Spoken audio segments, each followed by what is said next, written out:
있습니다. 이탈리아의 프로렌스 외곽에 한 마을이 있는데 중앙의 광장에 버스 정류장이 있습니다. 그 버스 정류장에 개의 동상이 서 있습니다. 그 버스 정류장에 왜 개의 동상이 서 있는지 사연은 이렇습니다. 길가 또랑에 부상당한 개가 있었습니다. 죽어가고 있었죠. 지나가던 한 사람이 그 개를 구출하여서 자기 집에서 극진히 간호해 주었습니다. 회복이 되었습니다. 이후에 그 개는 주인이 출근할 때마다 버스 정류장까지 동행을 했습니다. 그리고 퇴근할 무렵에는 그 주인이 오기까지 버스 정류장에서 기다리고 있다가 주인을 맞이하는 것입니다. 그러던 어느 날 주인이 탔던 그 버스가 사고가 난 겁니다. 그래서 그 주인이 죽었어요. 여전히 버스 정류장에서 주인이 오기만을 기다렸던 그 개는 하루를 지내고 이틀을 지내고 또 한 주를 지내고 한 달을 지내고 1년을 지내고 그래도 주인이 오지를 않는 것이죠. 그러다가 13년 동안을 버스 정류장을 떠나지 않고 기다리다가 죽음을 맞이했다는 것입니다. 그래서 그 개가 하도 기특해서 그 개를 기념하는 동상을 그 버스 정류장에 세운 것이죠. 그 개 이름도 붙여주었습니다. 피도. 피도는 충실한 사람 그런 뜻입니다. 비록 짐승이기는 하지만 제 목숨을 구해준 주인을 잊지 않고 죽기까지 충성했었던 그 개에게 붙여진 이름이 바로 피도였습니다. 라오디게아 교회에 관해서 오늘 말씀을 좀 드리려고 하는데 소아시아 7교회 중에서 마지막 교회가 라오디게아 교회입니다. 우리 주중에 그리스도 중심적 성경 읽기 마지막 요한계시록을 읽어가면서 드린 말씀이기도 하지만 요한계시록 어려울 것이 없습니다. 읽으시게 되면 그 구조를 파악하고 나면 쉽게 읽을 수 있는데 핵심은 이거예요. 세상 아무리 위협스러운 종말이 다가온다 할지라도 예수님은 승리한다. 예수님은 승리한다. 그러니 배반하지 말고 예수님의 이름 붙들고 있어라. 그러면 첫째 부활에 동참하는 거예요. 그러기 전에 이 땅 위에 있는 교회도 마찬가지예요. 이 종말을 잘 이겨내고 또 마지막 때를 잘 이겨나가기 위해서는 우리에게 무엇보다 또 필요한 것이 거룩과 순결입니다. 그 교회의 거룩과 순결을 위해서 마땅히 소아시아 7교회가 회개해야 될 내용을 말씀하십니다. 책망의 내용을 말씀하세요. 그 책망의 말씀을 듣고 회개하는 자들은 하나님께서 축복해 주실 것이지만 그렇지 않는 자들은 그 대가를 여전히 받게 될 것이라고 말씀하고 있는 것이죠. 그래서 귀 있는 자는 반드시 들어라. 그리고 회개하라. 돌이켜라. 그것이 주요 메시지인 것입니다. 그런 자들이 끝까지 예수님을 배반하지 않고 그 이름을 붙들고 충성되게 살아가다가 주님을 맞이할 수 있다는 사실을 말씀하고 있는 것입니다. 오늘 마지막 교회 라오디게아 교회에 관한 이야기를 잠시 해보려고 합니다. 라오디게아 교회는요 소아시아 7교회 중에서 가장 충격적인 메시지를 예수님께로부터 듣게 됩니다. 15절의 말씀입니다. 내가 내 행위를 아노니 내가 차지도 아니하고 뜨겁지도 아니하도다. 내가 차든지 뜨겁든지 하기를 원하노라. 라오디게아 교인들의 그 믿음의 상태를 예수님이 진단하고 있는 것입니다. 저도 이 말씀의 의미가 무엇인지 생활 속에서 체험할 수 있었던 것이 미지근한 물 먹기가 제일 힘들더라고요. 아예 차든지 아예 뜨겁든지 미지근하게 식어 있는 것은요 먹기가 싫더라고요. 또 미지근한 물은 어떤 때는 구역질까지 날 정도로 그런 맛이 납니다.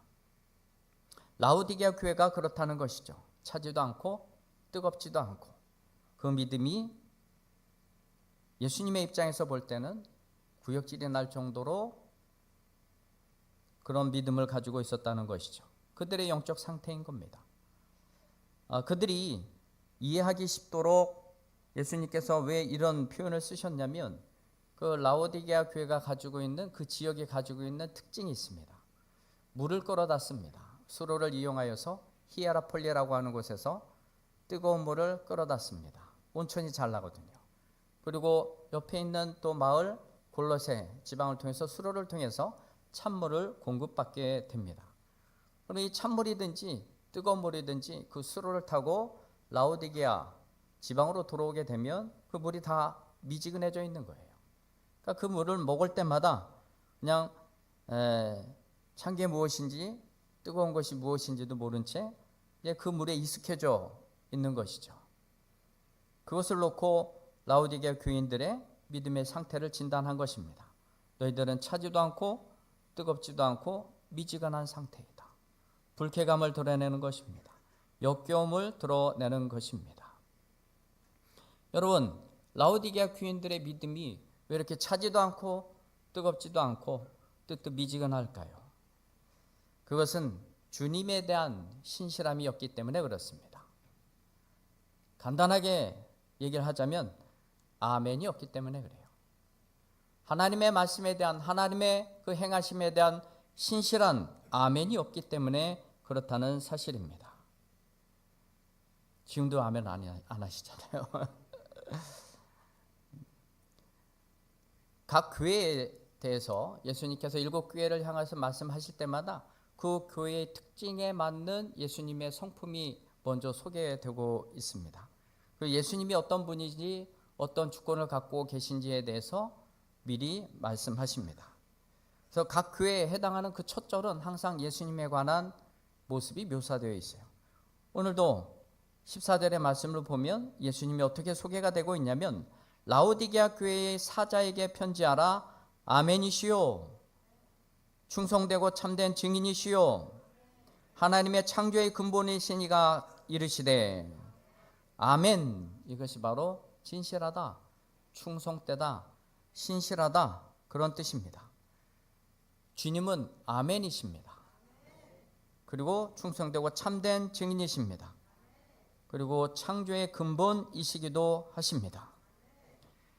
여러분, 이 예수님에 대한 이 충성되고 아멘이시고 참된 모습과 비교해서 라오디게아 교인들은 전혀 그렇지 않다는 것입니다. 뜨뜻미지근하다는 것입니다. 예수님이 그 불쾌감을 드러내신 것입니다. 아멘은요, 이게 헬라식 표현인데 히브리어는 아만이라고 합니다. 아만은 진실로 그런 뜻입니다. 이사야 65장 16절의 말씀을 보면 이 땅 위에서 복을 구하려거든 진리의 하나님을 향하여 복을 구할 것이요. 진리의 하나님을 향하여 복을 구할 것이요. 그 진리가 아만입니다. 여러분들이 이 땅에서 복을 구하려거든 누구에게 복을 구해야 되느냐? 아만의 하나님, 아멘의 하나님, 진실한 하나님, 신실한 하나님께 향하여 복을 구해야 한다는 것입니다. 이 말씀은 단순히 내가 믿습니다 해서 복이 임한다는 사실은 아닙니다. 하나님은 하나님 편에서 먼저 우리가 믿을 수 있는 내용을 또 근거를 제공해 주십니다. 내가 이러니까 믿어라. 아무런 근거 없이 무조건 믿으라가 아니었습니다. 예수님은 예수님 편에서 아버지 노릇하시면서 우리가 믿어야 될 충분한 내용을 공급해 주고 계신다는 것이죠. 그 14절의 말씀에 다 그 의미가 숨겨져 있는 것입니다. 예수님은 우리를 구원해 주셨습니다. 죄 속에서 죽을 수밖에 없는 우리들을 구원해 주셨습니다. 독생하신 예수 그리스도를 십자가에 다시고 우리를 구원해 주셨습니다. 구원해 주셨을 뿐만이 아니라 우리를 하나님의 자녀 삼으셨어요. 그리고 하나님의 식구로 맞아들인 것이죠. 하나님의 자녀 삼으시고 하나님께서는 이 땅을 터전 삼고 살아가는 우리들에게 먹고 마시고 입을 모든 것을 다 예비하시고 땅에 소산을 내셔서 먹고 마시고 입게 하셨다는 사실입니다. 그래서 창조의 근본이신 이가 우리의 있어야 될 모든 것들을 하나님께서 다 주시는 것이죠. 하나님 편에서는 믿을 수밖에 없는 그 하나님 아버지 노릇을 우리에게 여전히 하고 계시다는 것입니다. 그러니까 이런 거예요. 하나님의 마음. 이 정도면 믿어야지. 이 정도 됐으면 믿어야지 너희들은 뭐하고 있느냐. 그 책망인 것이에요. 아멘의 하나님, 그 진실하신 하나님, 그 하나님 앞에 우리가 믿어야 될 모든 내용들을 다 보여주었음에도 불구하고 너희들은 도대체 무엇을 하고 있느냐. 그 책망인 것입니다. 하나님의 신실하심 앞에 아멘이 없는 사람들은 충성이 없는 것입니다. 그 신실하신 하나님 앞에 여러분들은 아멘, 아멘 하시기를 주의 이름으로 축원드립니다. 그런 심령과 영혼들이 하나님 앞에 충성할 수 있는 것이지, 그 믿을 만한 충분한 내용이 있음에도 불구하고 아멘 하지 못하는 심령은 뜨뜻미지근한 신앙, 예수님께서 불쾌감을 드러낼 수밖에 없는 그런 심령이 되는 것입니다. 라오디게아 교인들이 바로 그랬던 것이죠. 17절의 말씀을 보면 너희들이 말하기를 나는 부자라 부요하여 부족한 것이 없다 하나 내 공고한 것과 가련한 것과 가난한 것과 눈먼 것과 벌거벗은 것을 알지 못하는도다. 17절 전반절에 나는 부자라 부요하여 부족한 것이 없다. 원문의 의미는 나는 부자이고 부하여졌다. 나는 부자이고 부하여졌다. 거듭해서 나는 부자가 되고 있다. 그런 의미인 것입니다. 그냥 나는 부자이고 부하여졌다라고 하는 라오디게아 그 스스로 이야기하고 증언하는 그 말투에서 우리는 두 가지 단어를 찾아볼 수가 있습니다. 첫 번째는 타협이고 두 번째는 양심이라고 하는 단어입니다. 왜 그러냐면 당시의 사회 구조를 놓고서는 나는 부자이고 부하여졌다, 나는 점점 더 부자가 돼가고 있다, 이렇게 얘기할 수 없다는 것이죠. 당시에는요, 실제로 예수 그리스도를 제대로 믿는다면 가난 아니면 죽음인 것이에요. 이것이 공식입니다. 공식이에요. 내가 예수 그리스도를 제대로 믿으면 가난 아니면 죽음, 이것이 당시에는 공식과도 같았다는 사실입니다. 정상적으로 살아가게 된다면 부자가 될 수 없고 부자일 수 없다는 사실입니다. 제가 한번 언급하고 말씀드렸다시피 요즘은 택시도 조합이 있어요. 그래서 그 조합에 내가 등록을 하고 일정액을 주게 되면은 내가 거기서 주는 일감을 가지고 일을 할 수가 있어요. 근데 거기 가입하지 않고 단독적으로 영업을 하게 되면 일거리가 없어요. 그래서 아무리 수수료를 많이 뗀다 할지라도 그게 더 나으니까 거기에 가입을 하게 되는 것이죠. 또 이런 조합 형태의 회사들이 많이 생겨나고 있습니다. 마찬가지입니다. 당시에는 황제를 숭배해야만 하고 또 그것을 황제가 나의 주인이다 라고 하는 이 고백을 통해서만 경제 활동을 할 수 있는 라이센스가 제공이 되는 것이죠. 그것을 가지고 있어야 경제 활동을 하는 겁니다. 그런데 예수가 나의 주인이십니다. 예수가 나의 구주이십니다. 이 고백을 신실하게 하는 사람이 황제가 나의 주인입니다, 이 고백을 어찌 할 수가 있겠습니까? 부자가 되고 예수 믿었음에도 불구하고 부자가 되고 부자가 됐다는 이유는 여기에서 타협을 한 거예요. 황제가 나의 주인이시다 한번 고백하고 1년 동안 갱신을 하는데 그동안 예수님 열심히 믿고 그러면 되지 뭐. 타협이 이루어졌다는 사실입니다. 나는 부자이고 부하여졌다. 이 속에서 찾아볼 수 있는 것은 그 속에 믿음의 타협이 이루어지고 있다는 사실입니다. 잠시 믿음을 내려놓았다, 집어들었다, 자기 편할 대로 믿음을 꺼내다 쓰는 것이죠. 이것을 책망하고 있는 것입니다. 타협이 이루어지는 현장에서는요, 여지없이 양심이 버려지는 자리입니다. 양심이 버려지는 자리입니다. 호세아서 2장 7절과 8절의 말씀을 읽어드리겠습니다. 잘 한번 들어보시길 바랍니다. 그는 상인이라 손에 거짓 저울을 가지고 속이기를 좋아하는도다. 에브라임이 말하기를 나는 실로 부자라 내가 재물을 얻었는데 내가 수고한 모든 것 중에서 죄라 할 만한 불의를 내게서 찾아낼 자가 없으리라. 이 말씀의 의미의 심각성을 여러분 아시겠습니까? 내가 속이는 저울로 물건을 다 팔아서 재물이 많아졌어요. 이것을 놓고 내가 무슨 나쁜 짓을 했어? 내가 무슨 잘못을 했어? 이렇게 얘기할 자가 아무도 없었다는 것이죠. 양심을 팔아버린 것입니다. 저울을 속인 것이죠. 양심을 팔아버린 것입니다. 그렇게 해서 부자가 된들 그게 무슨 소용이 있겠느냐라고 하는 것입니다. 질문을 한 가지 드려보겠습니다. 믿음, 말씀, 성령으로 행하는 것, 그리고 양심, 이 네 가지 중에서 제일 중요한 것이 여러분 뭐라고 생각하십니까? 말씀과 믿음과 성령으로 행하는 것과 양심, 이 네 가지 중에 여러분 어떤 것이 제일 중요한 것이라고 여러분은 생각하십니까? 사도행전 23장 1절의 말씀 그리고 2절의 말씀을 읽어드리겠습니다.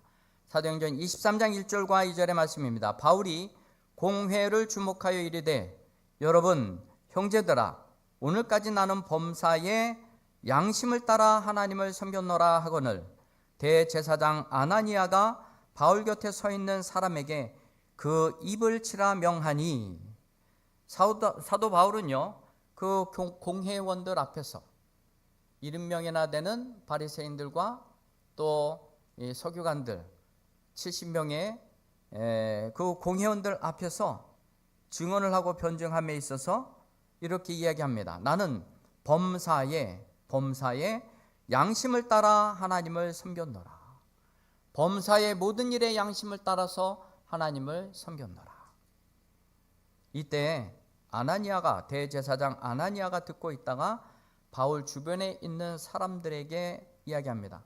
저 입 좀 다물도록 치거라. 말하고 있고 증언하고 있는 사도 바울의 입을 닫아 놓으라는 것이죠.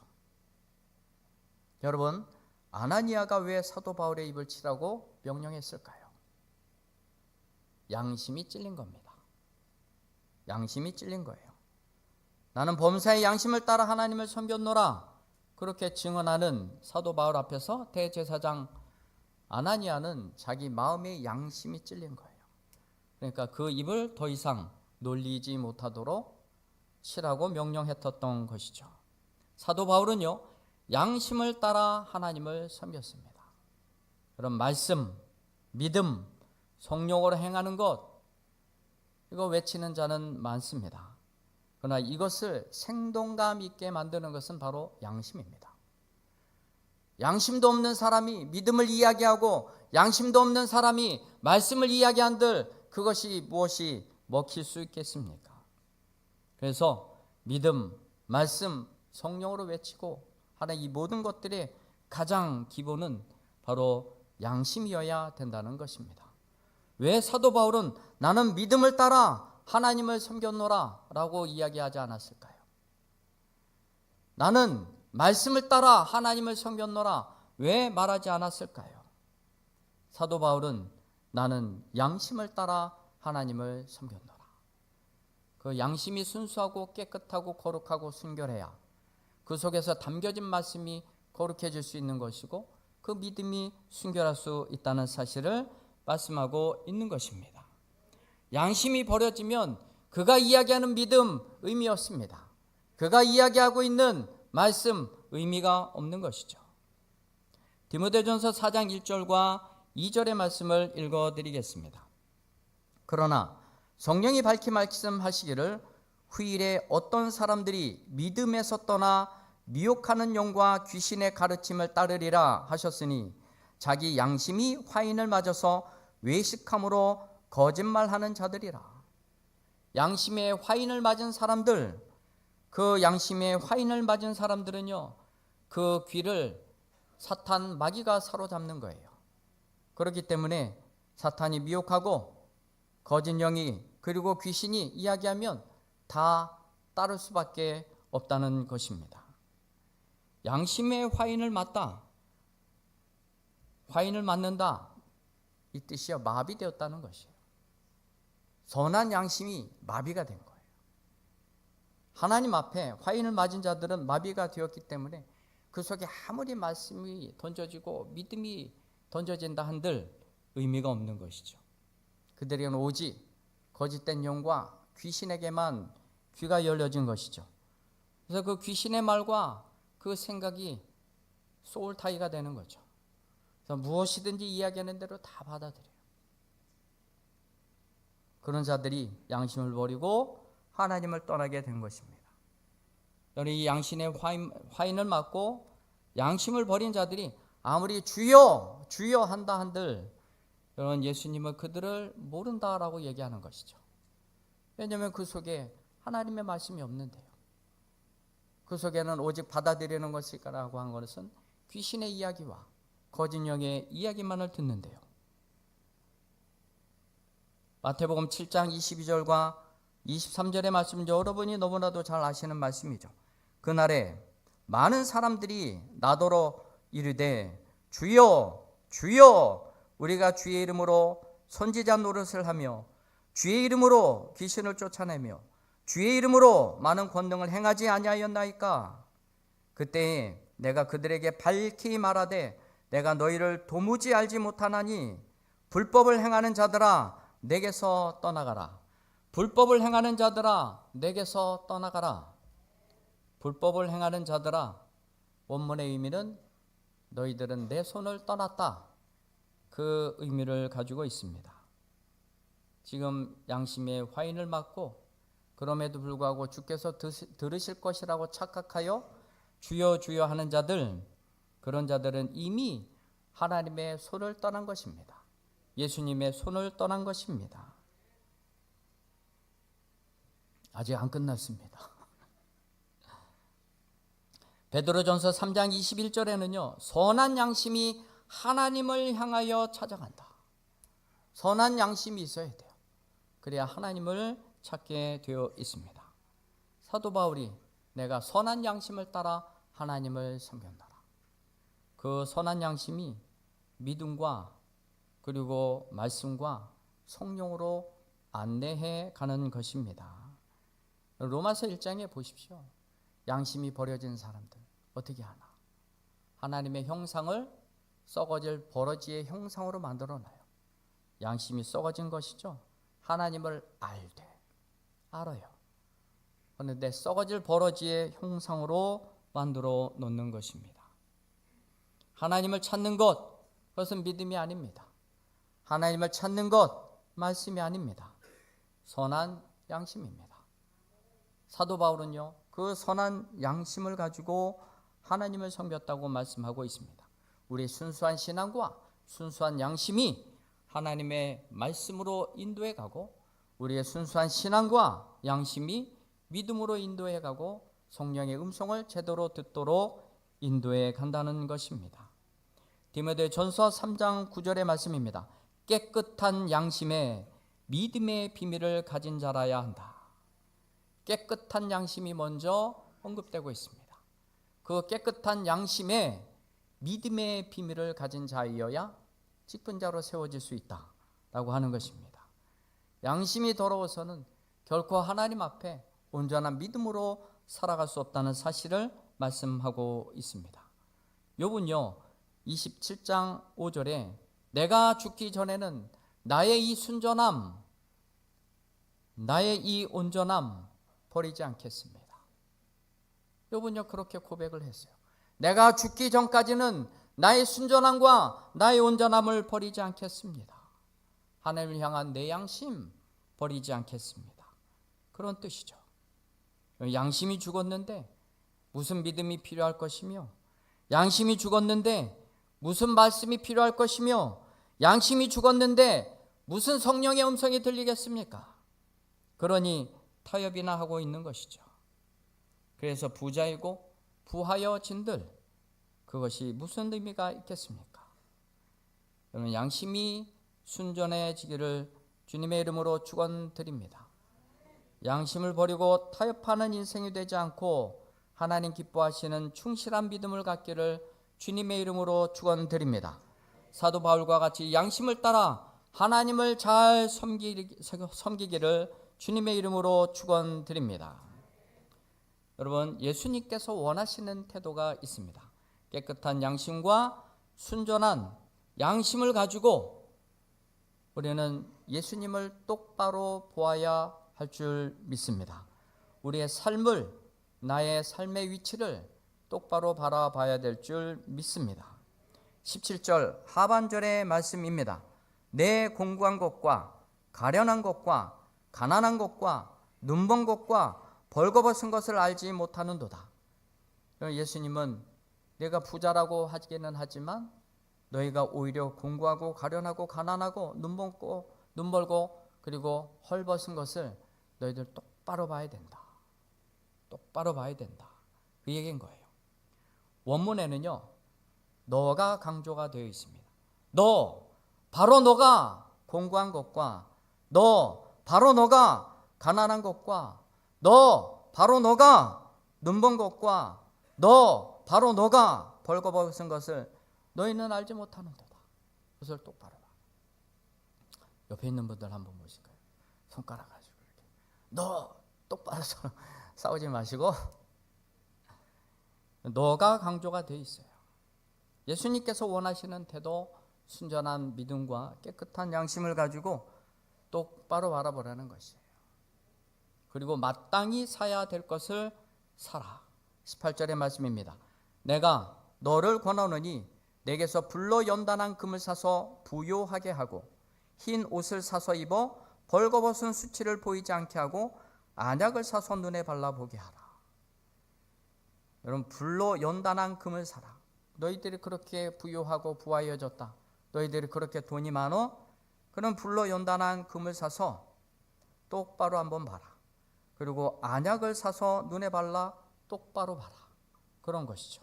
우리들의 모습이 어떠한지 우리들의 민낯을 제대로 살펴보라는 것입니다. 그러면 우리의 신앙이 회복될 줄 믿습니다. 영안이 밝아지게 될 줄 믿습니다. 그래서 내가 누구 때문에 살 수 있고 누구의 공급이 있었는지, 내 아버지가 누구인지, 나에게 아버지 노릇을 하시는 분이 누구인지 분명히 보아 알게 될 것을 말씀하고 있는 것이죠. 예수님께서 우리에게 원하시는 태도, 마지막은요, 주님을 속히 영접하라. 속히 주님을 영접하라. 20절의 말씀입니다. 볼지어다 내가 문 밖에 서서 두드리노니 누구든지 내 음성을 듣고 문을 열면 내가 그에게로 들어가 그와 더불어 먹고 그는 나와 더불어 먹으리라. 여러분, 너무나 잘 아시는 말씀, 그리고 그림으로도 그려져 있는 것입니다. 이 말씀을 배경으로 한 그림을 여러분 혹시 보셨을지 모르겠습니다만 예수님께서 문 밖에 서서 문을 두드리고 계십니다. 그런데 그 문 밖에 서 계신 예수님의 모습이 포인트가 아니라 그 문에 포인트가 있어요. 그 작자가 의도했던 것은, 여러분, 그 문에는 손잡이가 없습니다. 밖에서는 열 수가 없어요. 안에서 누군가 두들기는 소리를 듣고 나서야 열어주어야지만 비로소 그 안으로 들어갈 수 있는 것이죠. 그런 그림을 그려 놓았습니다. 예수님께서 말씀하십니다. 볼지어다 내가 문 밖에 서서 두드리노니 누구든지 내 음성을 듣고 문을 열면 내가 그에게로 들어가 그와 더불어 먹고 그는 나와 더불어 먹으리라. 두드리고 열다 동시동작으로 기록되어 있습니다. 두드렸을 때에 시간차 없이, 망설임 없이, 꺼리낌 없이 즉시로 열어내라 라고 하는 것입니다. 예수님 문 두드리고 있는데 깊이 고민에 빠지지 말라는 거예요. 이 문을 열어야 될까 말아야 될까? 이 문을 열면 예수님 또 내게 무엇을 요구하실까? 무엇을 내놓으라고 하실까? 무엇을 또 요구하실까? 이런 생각과 상념에 잠기지 말라는 것입니다. 동시동작으로 기록되어 있어요. 두드릴 때 즉시로 반응하여 여는 것, 동시동작으로 기록되어 있습니다. 예수님께서 여러분들의 마음을 두드리실 때에 아멘, 확실하게 여러분들이 아멘 할 수 있는 자들은 거리낌 없이, 시간차 없이, 망설임 없이 그 문을 열어내리라 믿습니다. 아멘이 없는 자들은 늘 고민하는 것이죠. 이 문을 열어야 될까 말아야 될까? 하나님이 내게 해준 게 뭐 있냐고, 예수님이 내게 해준 게 뭐 있냐고 망설이게 되는 것이죠. 그러다 주저하다가 예수님은 떠나가게 되는 것이죠. 두드릴 때에 즉시로 열어낼 수 있는 아멘의 신앙과 믿음을 갖기를 소망합니다. 어떤 것에도 타협하지 마시고, 타협은 곧 양심을 버리는 것입니다. 그렇기 때문에 여러분들이 아멘의 신실함을 가지고 주님 앞에 있어야 주님의 축복과 은혜 안에 살게 된다는 것입니다. 양심 버리지 마십시오. 양심을 속이지 마십시오. 그 순간 타락이고 타협이고 부자에게는 하지만 영원히 하나님 나라에 들어가지 못할 운명에 처하게 될 것입니다. 깨끗하고 신실한 믿음, 욥과 같이 주님 죽기까지 나는 내 순전한 거 온전한 양심을 버리지 않겠습니다. 이 마음을 가지고 충성된 믿음을 가지고 살아갈 수 있는 우리 모두가 될 수 있게 되기를 주님의 이름으로 축원드립니다. 기도